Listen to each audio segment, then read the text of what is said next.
Welcome to An Honorable Profession, a podcast giving America hope since 2018. I'm Ryan Coonerty. Along with Debbie Cox Bolton of the New Deal, I'm lucky enough to be your co-host.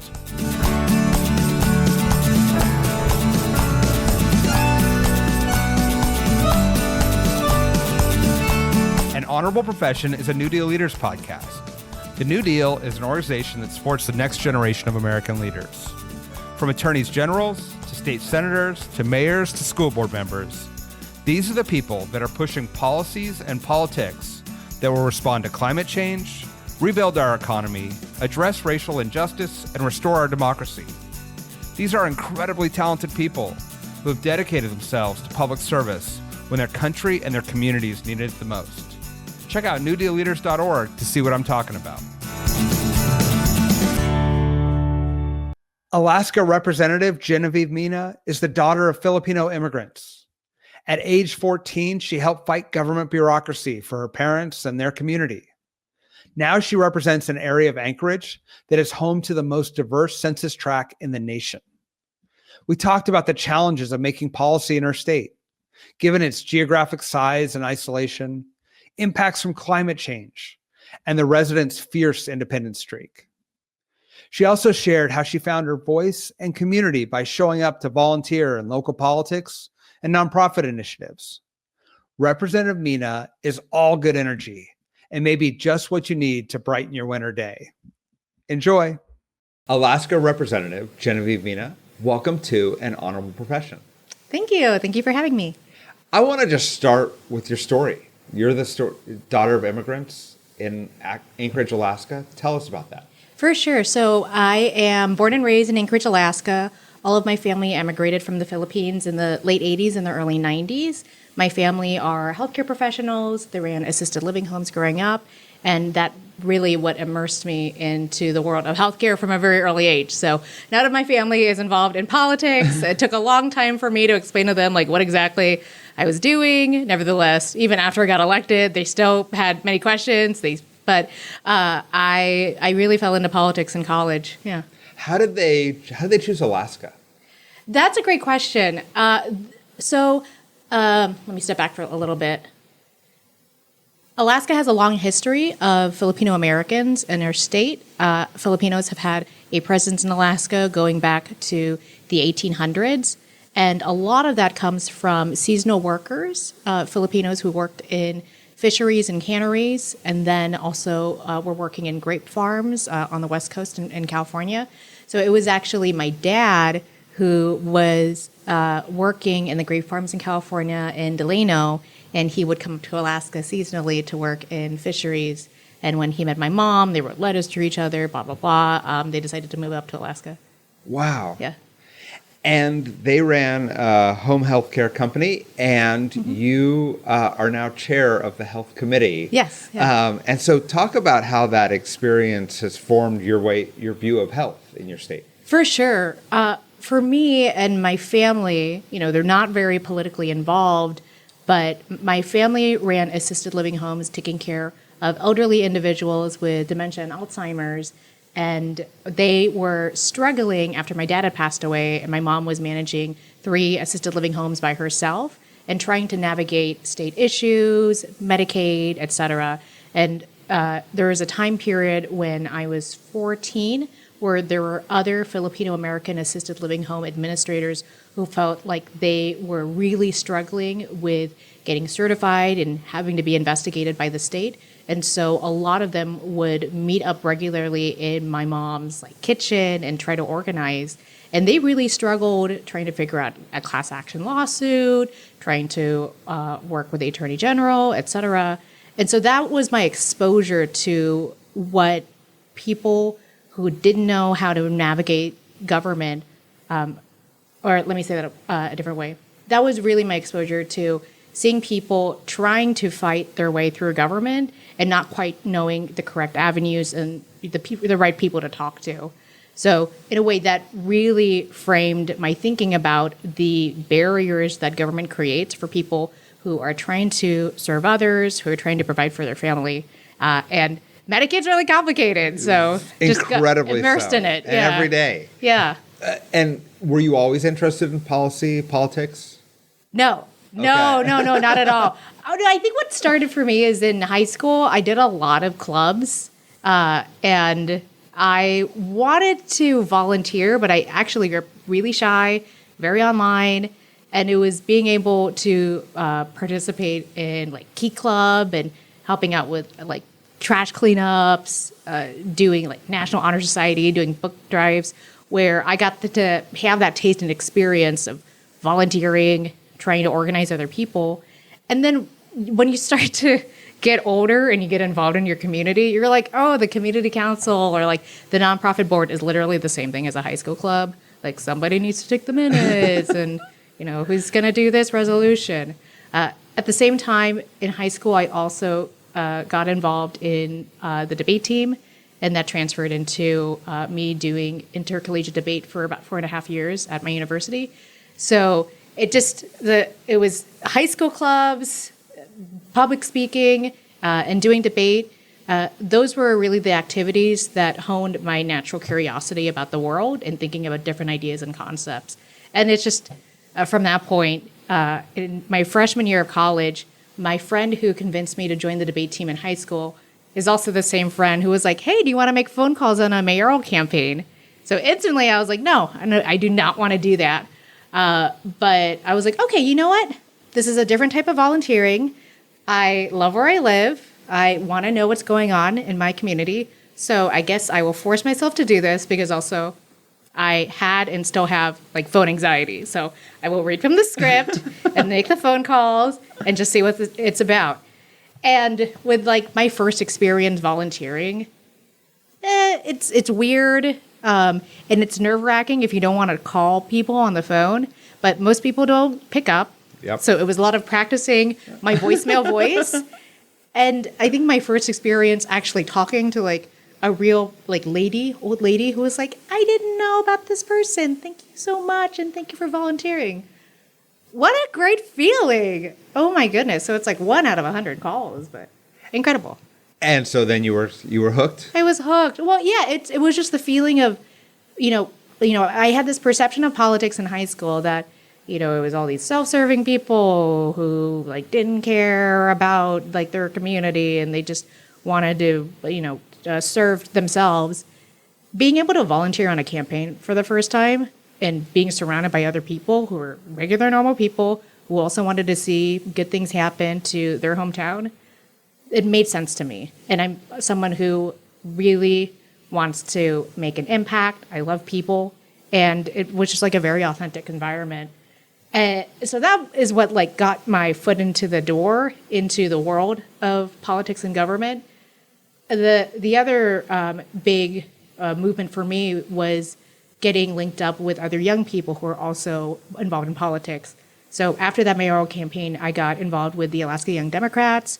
I ended up, being their president for a few years. And it's really having a community of people who also look like me, where they explained to me, like, oh, this is this candidate. This is their background. Did you know about this? And so it's just this mixture of curiosity, like loving the community around me, gossip, and just having this ability to understand how tiny little things work, like in my town. And that was through a mayoral race, which is different from legislative races too. Yeah. Yeah.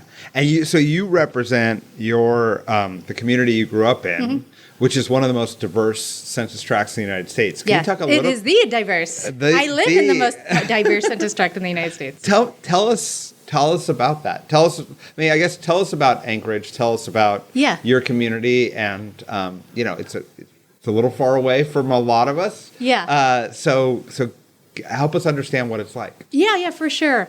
When I go to conferences and I go to the Lower 48 and people are like, you're from Alaska? What's that like? It gets dark and then it gets really light? And I'm like, yeah. So I think it's important to know that Alaska's huge. It is a huge state. We do have a small population. We're about 730,000 people. I am from the city. Anchorage is the largest hub in the state. We have about 40% of the state's population. So my experience from Anchorage is very different from someone who is from rural Alaska or who is from a remote community or a village. But I love where I grew up. Anchorage, especially the area that I grew up in, is very diverse. I attended the most diverse elementary, middle, and high schools in the nation. And a lot of that diversity comes from our indigenous populations. We're not just, there's not just an Alaska Native, group of people. We have Tlingit people, Yupik people, Inupiaqs, a lot of different Alaska Native groups. Additionally, we have a lot of immigrants and refugees from all around the world. And so that adds to the hyperdiversity in the pocket that I represent. Yeah. And when you tell us about the decision to run and, move from supporting and advocating and working at clubs to actually putting your name on the ballot. Yeah, for sure. When after I started to get involved in campaigns in college, I got hooked. I couldn't stop getting involved in more phone banks and door knocking. But I was straddling between the political world and the government world. I had the fortune of being able to work as an assembly aide on the Anchorage Assembly, so our local city council. I also took advantage of a lot of different internships with the Alaska legislature. I did an internship in DC. I interned at a campaign consulting group. And so I had the ability to interface all the different areas of politics and government, whether it was working on policy, working on policy or working on a campaign. And throughout all of these different activities and opportunities, there were a lot of people who encouraged me to run for office. So there's a saying that women have to be asked 7 times to run for office. I was very fortunate that I felt like my first 7 times were within my first year or two of being involved. And also, I forgot to mention, but in 2016, I ran as a national In 2016, I ran as a national delegate to the Democratic National Convention. Okay. And so that was also a very big, eye-opening experience to go from volunteering on my mayoral race to going to the East Coast for the first time and being a part of the 2016 DNC, which was a whole thing. Yeah, so very illuminating. And I realized also from being a legislative intern and then coming back to the legislature to work as a staffer, working on health policy legislation, that I really loved the very specific dynamic nature of the legislature. And I did work in the nonprofit world for a little bit, but I missed being in it and being able to make an impact. So it's the combination of really loving policy, also loving people. And for myself, I love mess. And there's so much chaos in the legislature. And legislative branches, all of these different forms of government function best when you have regular, normal people who are able to work with each other. And I saw many instances where policy would move, a bill would be stuck in a committee because of personality differences and not necessarily policy differences. So I knew that I could tolerate a lot of the bullshit that happens. And it was not a matter of, if I wanted to run for office, but when the right time would be for me. And Alaska, can you talk a little bit about how the Alaska legislature works, both in its structure and then also in its culture? I saw you talking to the Center for American Progress about how Alaska might be a model to save our democracy. I feel like I'll look at anything right now. We need help. So just give us a sense of how that process works and how you may be different than other state legislators. For sure. We are the only state where we have coalitions in both of our chambers in the legislature. I serve in a tripartisan coalition. My speaker is an independent. My majority leader is a Republican. My rules chair is a Republican. My whip is a Democrat. We have a mixture of Democrats and independents who chair our finance committees, and the rest of us are Democrats and a few independents. So it's a whole shakeup there. And on the Senate side, they also have a mixture of Republicans and Democrats in their leadership as well. So not to nerd out, but how did that happen? And what are the politics of it? For sure. A lot of people might jump to the conclusion that, Alaska has ranked choice voting, and that's why we have the coalitions. We have had coalitions for quite a long period of time, even before the passage of the new election system. And part of that is because, in my opinion, so Alaska, over 60% of the voters are not registered with a political party. We do wow. have more of a libertarian streak. And because we have smaller political parties in our state, you don't have that same backlash to working across the aisle and working together for a coalition. Additionally, there have been many times, especially in this current political era that we're in, where the legislature has been relatively split. And so if you want to work together to pass policies and fund good programs for the state of Alaska, there's a push to work together across the aisle in order to create a coalition to create that majority. And so the way that our coalitions work, it's not like the election cycle happens, this is how many Republicans there are here, here's how many Democrats there are here, and these are the amount of independents, we'll go from there. We have to organize into a coalition every single cycle if the numbers are, very much half and half. So it's always a journey. Last year was the first year since 2017 where we were already organized before we started. So that means like every beginning of the other legislative sessions, the legislature was unorganized in the House, which was a whole ordeal. The Senate has more of their stuff together, so they figured out their organizing. But it's the ability to have a constituency of voters who really appreciate more independence from their electeds rather than having broader forces try to push certain values or agendas against the will of the people. What are the issues that cause the coalitions to form and to get maybe bedfellows together that otherwise wouldn't? For sure. I think a big issue for our state has been education funding. Since 2017, the state had not significantly increased sustainable, predictable education funding until this year. Wow. Finally, and it took many bipartisan bill passages, veto overrides, but we have a situation in our state where we've had a structural budget deficit, and we have had a difficulty funding state programs to keep up with the pace of inflation. And so we've been struggling between different state services and also trying to gather together to prioritize good things like schools for our kids. We also struggle in our state with healthcare costs. We have some of the highest healthcare costs in America. So that means we're facing the highest healthcare costs in the developed world. And it's expensive to live in Alaska. And so there are many moderates who have an interest in governing together as a coalition in order to do what's right and to help fund these programs for our state and invest in our future. What kind of health programs are you looking at to try to provide services and also potentially lower costs? For sure. A big area that we're looking at in the Health and Social Services Committee is trying to invest more in our primary care system, getting at more preventative care services.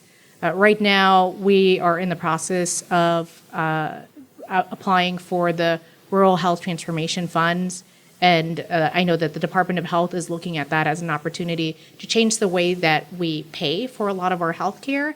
And we've had a difficulty with providing care for our elders because the Medicare rates are so low. And so this is an opportunity to really change how we pay for some of these programs and create different incentives for providers. So there's a lot more details than that, but one step in the process. Wow. Yeah.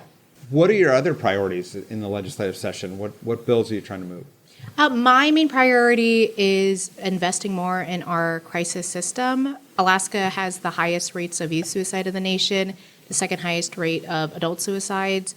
We have high rates of depression. And a few years ago, about 2022, Alaska started a Crisis Now framework, which has been done in other states, where you're trying to make sure that if somebody's in a crisis, they are able to get to the right place at the right time with the least amount of interventions to them, so that someone isn't just being instantly sent to an institution, whether it's a psychiatric institution or God forbid being arrested for a situation that there didn't need to be police involvement, right?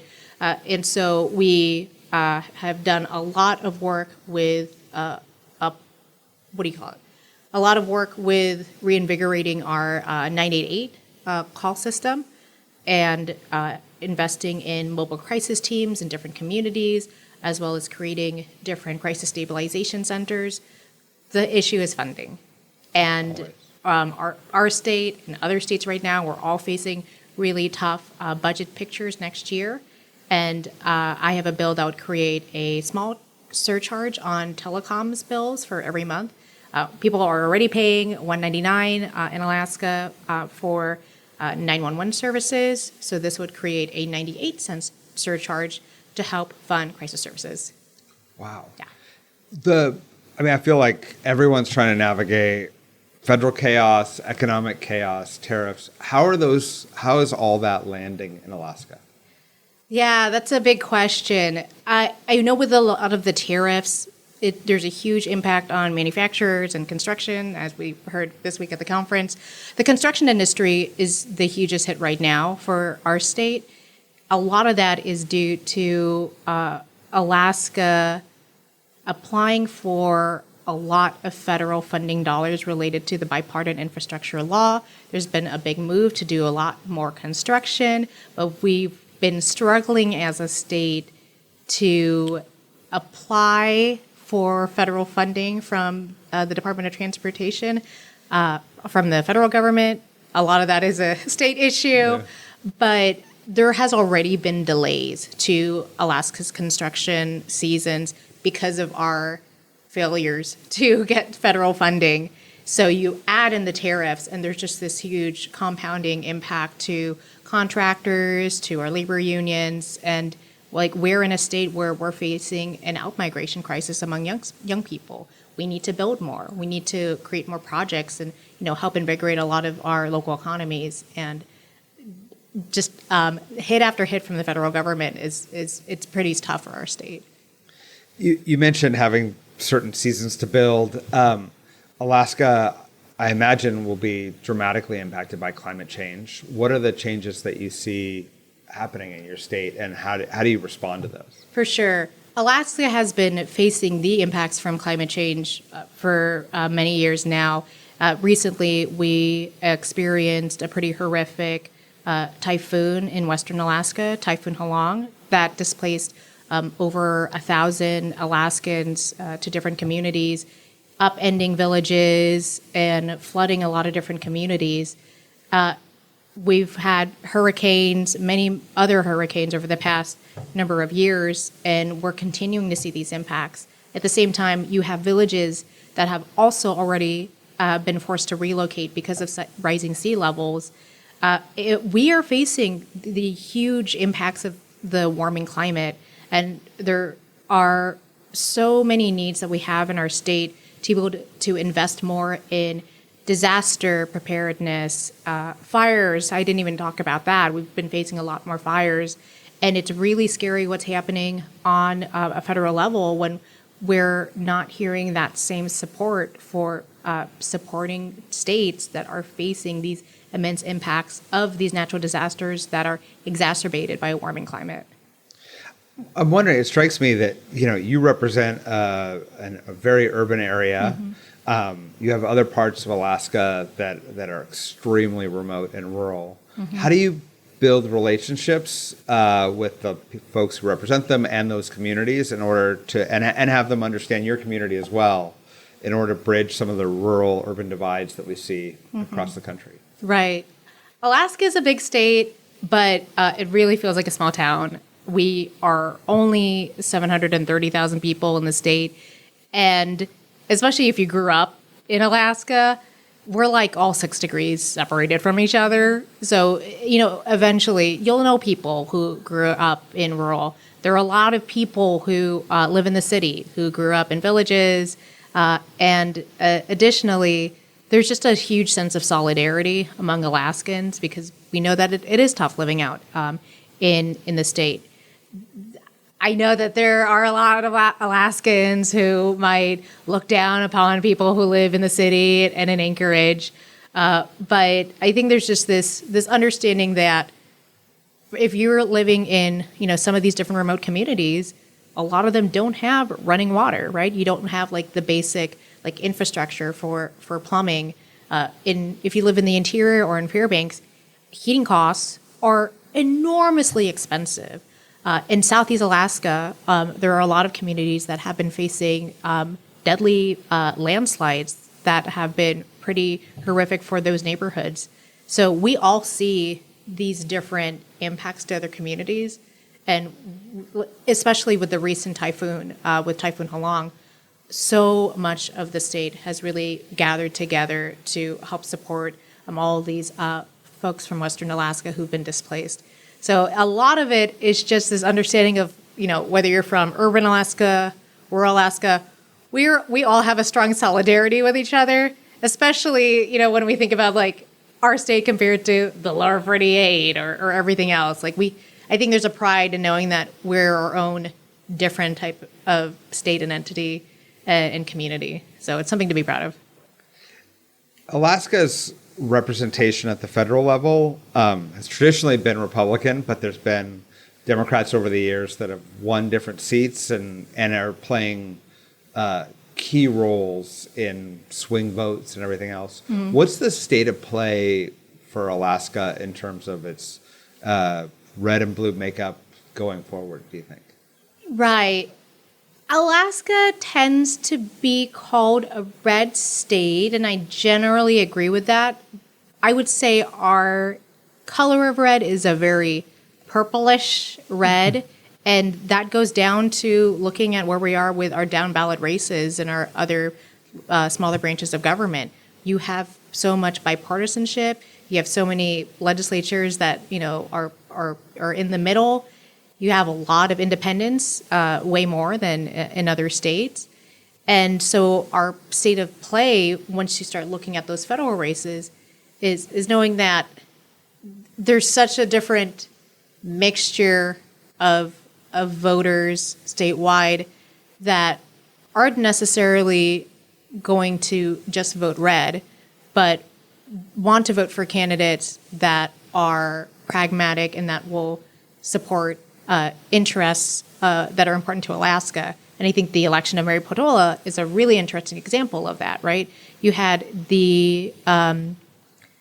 it was the first time that a Democrat had been elected to Congress in 49 years to represent the state. Huge. And there are people who've lived and haven't seen that, right, for Alaska. So it's definitely not a staunchly red state. Mm-hmm. And can you tell if is it trending in a certain direction? Is it trending purple? I think I'm not a political analyst, so yeah. What I'll say is that Anchorage definitely has voted more blue over the past 10 years. I believe in the 2020 election cycle. Did Biden win Anchorage? I don't want to say the wrong thing.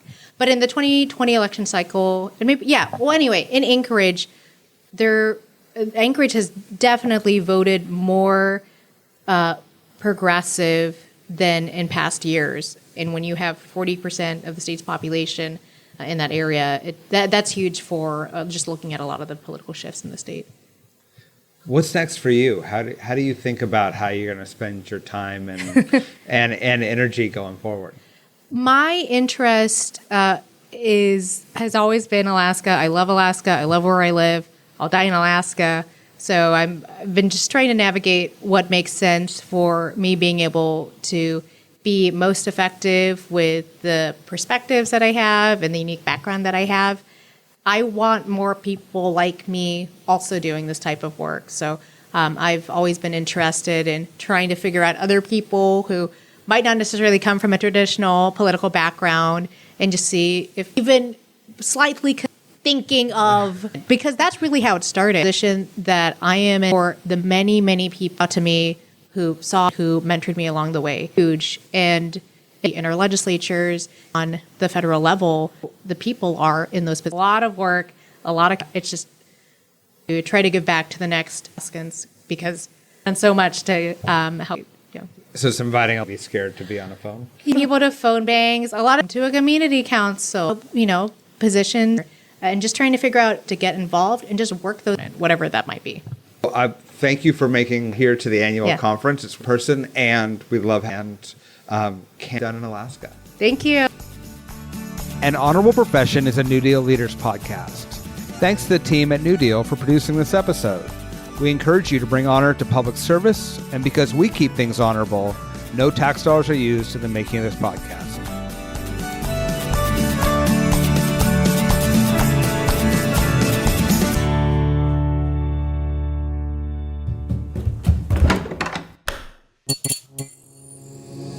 This podcast is part of the Democracy Group.